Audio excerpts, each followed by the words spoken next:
Good morning friends. I hope आप सब अच्छे होंगे। आपका स्वागत है आपके अपने YouTube channel current affairs for exam में। चलिए आज दिनांक 25/2/2024 की प्रश्नावली शुरू करते हैं। भारत में सबसे लंबे केबल स्टे ब्रिज का उद्घाटन किस राज्य में किया गया है? गुजरात, महाराष्ट्र, केरल, आंध्र प्रदेश। इसका सही जवाब है गुजरात। हाल ही में भारत में सबसे लंबे केबल स्टे ब्रिज का उद्घाटन प्रधानमंत्री श्री नरेंद्र मोदी जी द्वारा गुजरात में किया गया। यह द्वारका मुख्य भूमि को गुजरात तट से दूर बेट द्वारका द्वीप से जोड़ता है और यह 2 किलोमीटर तक फैला हुआ है। बेट द्वारका ओखा बंदरगाह के पास एक द्वीप है जो द्वारका शहर से लगभग 30 किलोमीटर दूरी पर है, जहाँ भगवान कृष्ण की प्रसिद्ध द्वारकाधीश मंदिर स्थित है। यह पुल पुराने और नए द्वारका के बीच की दूरी को लगभग 80 किलोमीटर तक कम करता है। सुदर्शन सेतु में दोनों तरफ 2.5 मीटर तक चौड़े पैदल यात्री फुटपाथ हैं। ओखा मुख्य भूमि और बेट द्वारका द्वीप को जोड़ने वाला सुदर्शन सेतु लगभग 980 करोड़ रुपए की लागत से बनाया गया है। यह देश का सबसे लंबा लगभग 2.32 किलोमीटर लंबा केबल रुका हुआ पुल है। इसमें फुटपाथ के ऊपरी हिस्से पर सौर पैनल भी लगाए गए हैं, जिससे 1 मेगावाट तक की बिजली पैदा होती है। सुदर्शन सेतु एक अद्वितीय डिजाइन का दावा करता है, जिसमें दोनों तरफ श्रीमद् भागवत गीता के श्लोकों और भगवान कृष्ण की छवियों से सजा हुआ एक फुटपाथ भी है। चलिए अगले प्रश्न पर आते हैं। हाल ही में गुजरात राज्य में पहले एम्स का उद्घाटन कहाँ किया गया? अमरेली, राजकोट, कच्छ, पाटन। इसका सही जवाब है राजकोट। गुजरात राज्य के पहले एम्स का हाल ही में राजकोट में उद्घाटन किया गया। प्रधानमंत्री श्री नरेंद्र मोदी जी द्वारा राजकोट गुजरात, बठिंडा पंजाब, रायबरेली उत्तर प्रदेश, कल्याणी पश्चिम बंगाल और मंगलगिरी आंध्र प्रदेश में 5 अखिल भारतीय आयुर्विज्ञान संस्थान एम्स राष्ट्र के समर्पित किए गए। चलिए अगले प्रश्न पर आते हैं। हाल ही में राष्ट्रीय सार्वजनिक स्वास्थ्य भारत सम्मेलन कहाँ आयोजित किया जा रहा है? नई दिल्ली, मुंबई, लखनऊ, हैदराबाद। इसका सही जवाब है नई दिल्ली। केंद्रीय स्वास्थ्य एवं परिवार कल्याण मंत्री परिवार कल्याण राज्य मंत्री प्रोफेसर एसपी सिंह बघेल ने नई दिल्ली में पहले राष्ट्रीय सार्वजनिक स्वास्थ्य भारत सम्मेलन का उद्घाटन किया। यह एक 3 दिवसीय सम्मेलन है जो कि 23 से 25 फरवरी तक चलेगा तथा स्वास्थ्य सेवा महानिदेशालय के तहत राष्ट्रीय रोग नियंत्रण केंद्र national centre for disease control द्वारा आयोजित किया जा रहा है।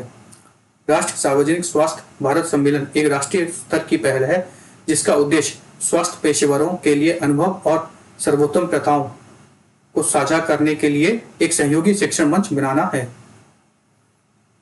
चलिए अगले प्रश्न पर आते हैं।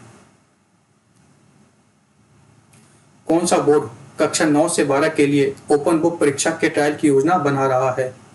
CBSE, आईएससीई, Uttar Pradesh high school और इंटरमीडिएट बोर्ड या Punjab school education board.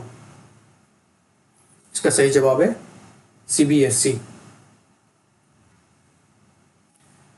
CBSE ने कक्षा 9 से 12 के लिए ओपन बुक परीक्षा के वैधता की जांच करने के लिए एक पायलट अध्ययन का प्रस्ताव दिया है। कक्षा 9 और 10 के लिए अंग्रेजी, गणित और विज्ञान जैसे विषयों शामिल किए जाएंगे, जिसमें जबकि कक्षा 11 और 12 के लिए अंग्रेजी, गणित और जीव विज्ञान जैसे विषय शामिल किए जाएंगे। सीबीएसई ने पिछले साल जारी नेशनल करिकुलम फ्रेमवर्क के आधार पर मूल्यांकन के इस रूप को प्रस्ताव दिया है।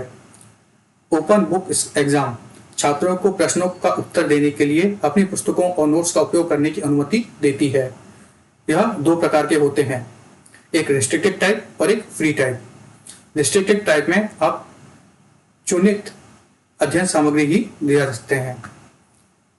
चलिए अगले प्रश्न पर आते हैं। अभ्यास धनगार्जन भारत और किस अन्य देश के बीच संयुक्त सैन्य अभ्यास है? नेपाल, जापान, भूटान, बांग्लादेश। सही जवाब है जापान। अभ्यास धम गार्जियन भारत और जापान के बीच एक संयुक्त सैन्य अभ्यास है। हाल ही में राजस्थान में भारतीय सेना और Japan ground self defence force के बीच संयुक्त सैन्य अभ्यास धम गार्जियन का 5वां संस्करण आयोजित किया गया। यह अभ्यास 25 फरवरी से 9 मार्च तक चलेगा। अभ्यास धम गार्जियन भारत और जापान में वैकल्पिक रूप से आयोजित किए जाने वाला एक वार्षिक अभ्यास है। अभ्यास का उद्देश्य संयुक्त राष्ट्र चार्टर के अध्याय 7वें के तहत अर्ध शहरी वातावरण में संयुक्त अभियानों को निष्पादित करने के लिए सैन्य सहयोग को बढ़ावा देने के लिए और संयुक्त क्षमताओं को बढ़ावा देना है।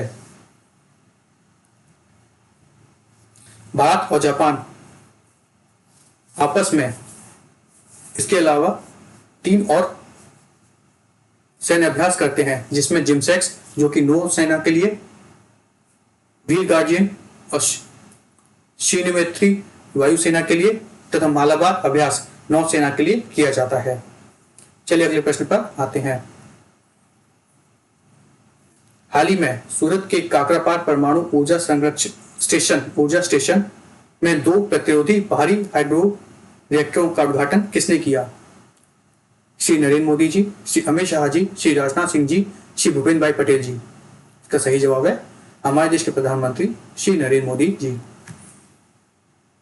हमारे देश के प्रधानमंत्री जी के द्वारा काकरापार परमाणु ऊर्जा स्टेशन यूनिट 3 एवं यूनिट 4 में 2 नए दबाव युक्त भारी जल reactor PHWR pressurized heavy water reactor का उद्घाटन किया गया। इसे 22,500 करोड़ की लागत से बनाया गया है तथा इसे NPCIL nuclear power corporation of India limited द्वारा बनाया गया है। यूनिट 3 और यूनिट 4 की क्षमता 700 मेगावाट है। ये दोनों रिएक्टर प्रतिवर्ष 10.4 बिलियन यूनिट स्वच्छ बिजली का उत्पादन करेंगे तथा इससे गुजरात, महाराष्ट्र, MP, छत्तीसगढ़, गोवा और केंद्र शासित प्रदेश दादरा एवं नगर हवेली एवं दमन दीव को लाभ मिलेगा। चलिए अगले प्रश्न पर आते हैं। स्टील फास्ट डिफेंडर 2024 किस संगठन का सैन्य अभ्यास है? CSTO, नेटो, दोनों, ऊपर के दोनों या इनमें से कोई भी नहीं? इसका सही जवाब है नेटो। स्टेडफास्ट डिफेंडर अभ्यास नाटो का एक सैन्य अभ्यास है। यह जनवरी से मई माह तक चलेगा। इसका प्राथमिक उद्देश्य नाटो को एकीकृत सैन्य शक्ति और सदस्य देशों की सुरक्षा के प्रति समर्पण को प्रदर्शित करना है, विशेष रूप से उभरती भू राजनीतिक चुनौतियों के बीच। चलिए अगले प्रश्न पर आते हैं। सिक्किम में पहले रेलवे स्टेशन की आधारशिला किसने रखी? श्री नरेंद्र मोदी जी, श्री राजनाथ सिंह जी, श्री अश्विनी वैष्णव जी या श्री प्रेम सिंह तमांग जी? इसका सही जवाब है श्री नरेंद्र मोदी जी। हाल ही में प्रधानमंत्री श्री नरेंद्र मोदी जी ने वस्तुतः सिक्किम में के पहले रेलवे स्टेशन रंगपो स्टेशन की आधारशिला रखी। रंगपो स्टेशन सिक्किम और भारत के लिए एक पर्यटन और रक्षात्मक दृष्टिकोण का रूप है। पहले चरण में सेवेको से रंगपो परियोजना, दूसरे चरण में रंगपो से गंगटोक तक तथा तीसरे चरण में गंगटोक से नथुला तक लाइन बिछाई जाएगी।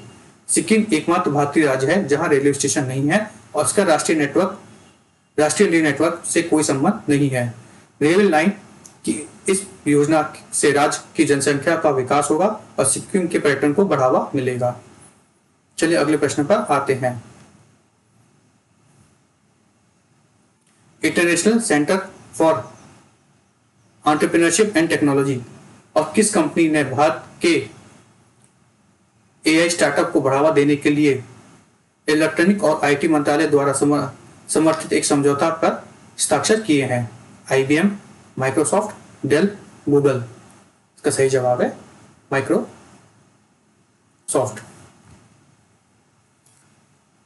International Centre for Entrepreneurship and Technology तथा माइक्रोसॉफ्ट ने भारत में AI स्टार्टअप को बढ़ावा देने के लिए एक MOU पर साइन किया है।